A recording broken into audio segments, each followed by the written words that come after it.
Hey guys, so a few weeks ago I promised to talk to you guys about the lining of your colon and the lining of your digestive system and why it's so important for you to look after it, and how that or some strategies for you to help look after it. So I like to describe your lining of your digestive system as your contact with the world. It's like the piece of tissue that touches the rest of the world. As you know, your digestive system is actually external to your body. So the inside of your digestive system is your contact with the outside world. So its health is directly representational to how you are in contact with the world. And so if it's inflamed, or if it's overproducing mucus or underproducing mucus, nothing is going to work in that area. So that mucus lining that is actually lining your colon is allowing food to come in, and it's allowing the formation of stool. It's allowing the production of neurotransmitters like serotonin, and it essentially, with the bacteria that's there, the bacteria is actually like a switch and a key that's allowing you to extract nutrients from your food and to produce neurotransmitters and vitamins.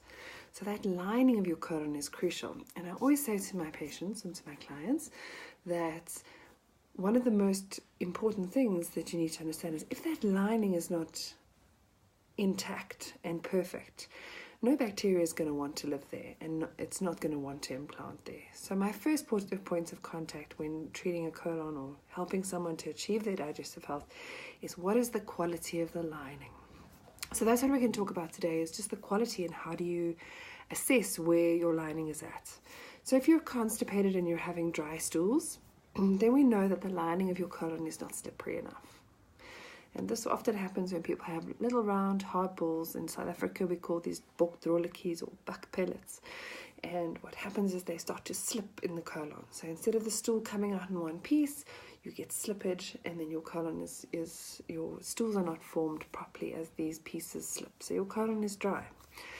Just remember that the function of your colon is actually to absorb water. So where you're absorbing water, your colon doesn't know, okay, well, that piece I'm finished with.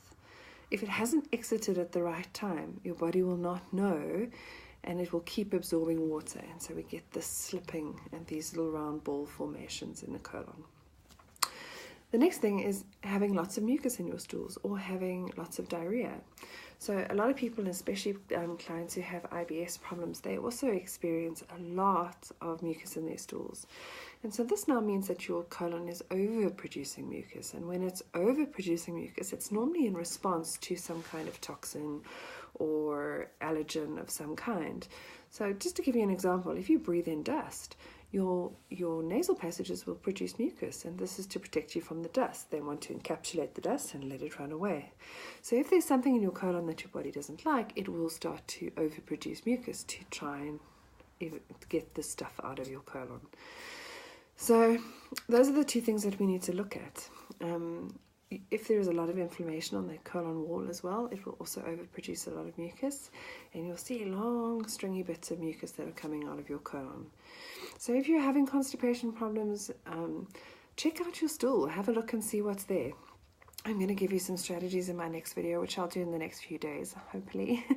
But let us know how your colon's doing. I'd like you to drop me a message and tell me what's happening, and I can help you where I can. Have a lovely day. Speak soon. Bye-bye.